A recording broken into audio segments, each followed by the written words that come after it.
προσπαθούμε να φωτίσουμε ένα θέμα πάρα πολύ ευαίσθητο και πάρα πολύ κρίσιμο. Αυτό που έχει να κάνει με την ύπαρξη ενός πλούσιου ορυκτού, μάλλον ενός μεγάλου ορυκτού πλούτου στην Ελλάδα. Μιλάμε για πετρέλαια, μιλάμε για χρυσό, μιλάμε για ουράνιο, μιλάμε για άλλα βγαίνει μέταλλα, για όσμιο. Όλοι μας έλεγαν τότε ότι δεν υπάρχει περίπτωση να ενδιαφερθεί καμία εταιρεία, μην το κάνετε έτσι. Και επειδή στείλαμε για να γίνει ο διαγωνισμός. Ποιοι όλοι? Εξωτερικοί. Διάφοροι. Ενδιαφερόμενοι. Είχαμε πάρα να μην γίνει δουλειά, να μην γίνει έρευνα. Είχαμε πάρα πολλές πιέσεις να μην κάνουμε τίποτα, γιατί δεν θα γίνει τίποτα. Ένας γίγαντας κοιμάται κάτω από τα πόδια μας. Δεν υπάρχει αμφιβολία ότι η χώρα μας είναι πλουσία σε μεταλλεύματα και ορυκτά. Αρχαιόθεν άλλωστε. Από την εποχή του Ομήρου, του Ηροδότου, του Παυσανία είναι γνωστά ακόμη και τα αποθέματα πετρελαίου, η γνωστή Πίσα. Αλλά και στην νεότερη εποχή είναι γνωστό ότι οι Γερμανοί κατά τη διάρκεια της γερμανικής κατοχής κάναν άντληση πετρελαίου στη Ζάκυνθο. Υπάρχει επίσης μεγάλη ένδειξη ότι έχουμε κοιτάσματα ουρανίου τόσο στη Ροδόπη όσο και στην Ικαρία.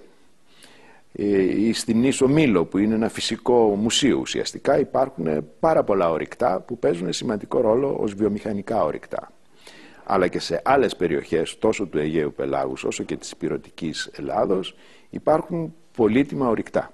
Το ελληνικό κράτος δυστυχώς δεν δείχνει το αντίστοιχο ενδιαφέρον που θα έπρεπε από ένα σύγχρονο κράτος να επιδειχθεί στην αξιοποίηση του ορυκτού πλούτου, όπως άλλωστε και πολλών άλλων πλούτοπαραγωγικών. Η Ελλάδα είναι η μεγαλύτερη βωξιτοπαραγωγός χώρα στην Ευρώπη.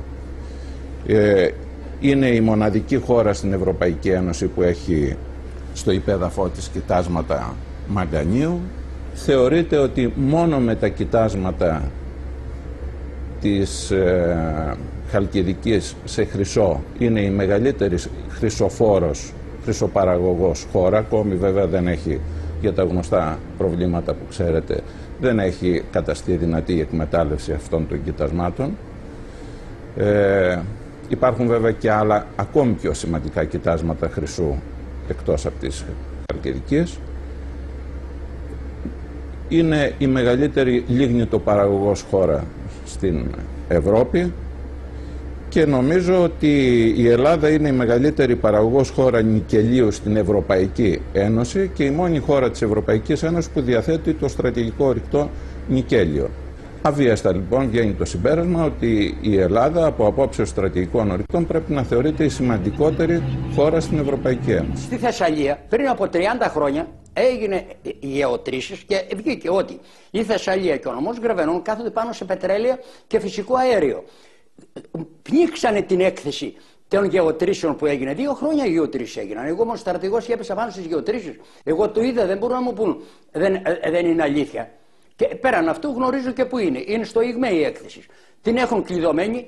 Λοιπόν, γιατί δεν το λένε το πετρέλαιο της Θεσσαλίας? Διότι είναι σε εσωτερικά και το βγάζουμε και θα φάμε ψωμί οι Έλληνες. Μας και προς τα πάνω, μέχρι τα βουλγαρικά σύνορα και πέρα από αυτά επίσης, και στην Ξάνθη σχεδόν μέχρι και τα Πομακοχώρια η γη από κάτω έχει ουράνιο. Νομίζω ότι πριν κάποιες δεκαετίες έγινε και η χαρτογράφηση της περιοχής, όπου δείχνει σε διάφορα σημεία την περιεκτικότητα της γης μας σε ουράνιο, ελληνικό ουράνιο, και βέβαια ασχολήθηκαν τόσο το ΙΓΜΕ όσο και η Ελληνική Επιτροπή Ατομικής Ενέργειας. Προφανώς τα αποτελέσματα αυτής της έρευνας δεν είναι για να ανακοινωθούν. Είπαμε ότι το ουράνιο είναι ένα ευαίσθητο ορυκτό, έτσι, δεν ανακοινώνονται, αλλά η πολιτεία στα συρτάρια της έχει τα αποτελέσματα της έρευνας. Σε όλο αυτό, ειδικά για τον χρυσό,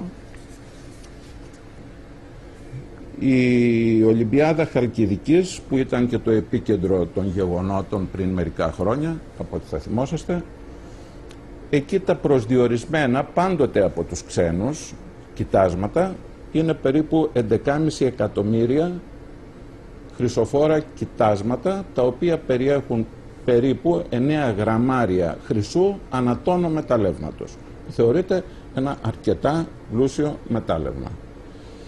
Μόνο με τα κοιτάσματα της Ολυμπιάδος, αυτά τα 11,5 εκατομμύρια τόνους, η Ελλάδα αναδεικνύεται ως η σημαντικότερη χώρα παραγωγός χρυσού.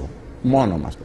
Όμως έχουν προσδιοριστεί και στις σκουριές 130 εκατομμύρια τόνοι έναντι των 11,5 της Ολυμπιάδος, με την ίδια περίπου αναλογία χρυσού.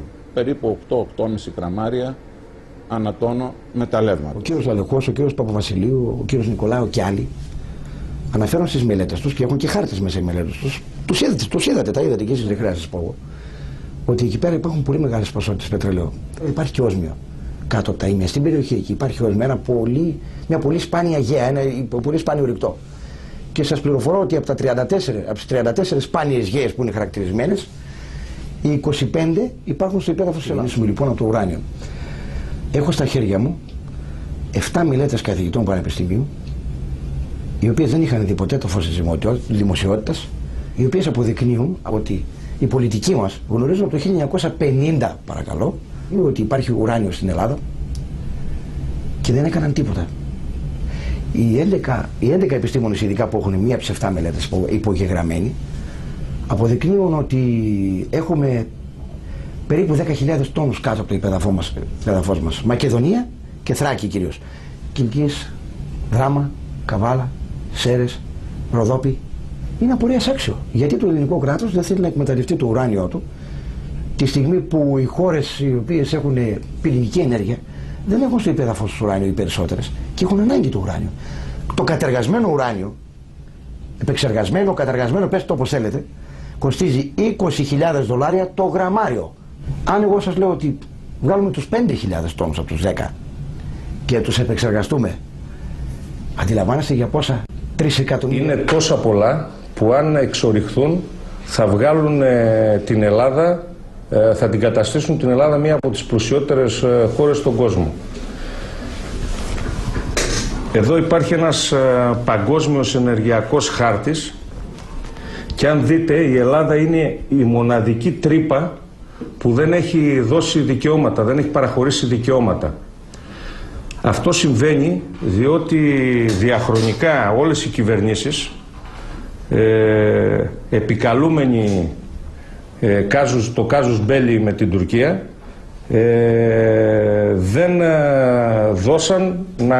δεν κάναν τέτοιες συμβάσεις. Υπάρχουν πολλά πετρέλαια στη Δυτική Ελλάδα. Όλη τη Δυτική, από την Κέρκυρα επάνω, βόρεια της Κέρκυρας μέχρι κάτω δυτικά όλη την Ελλάδα, μέχρι το Λιβικό πέλαγος, την Νότια Κρήτη.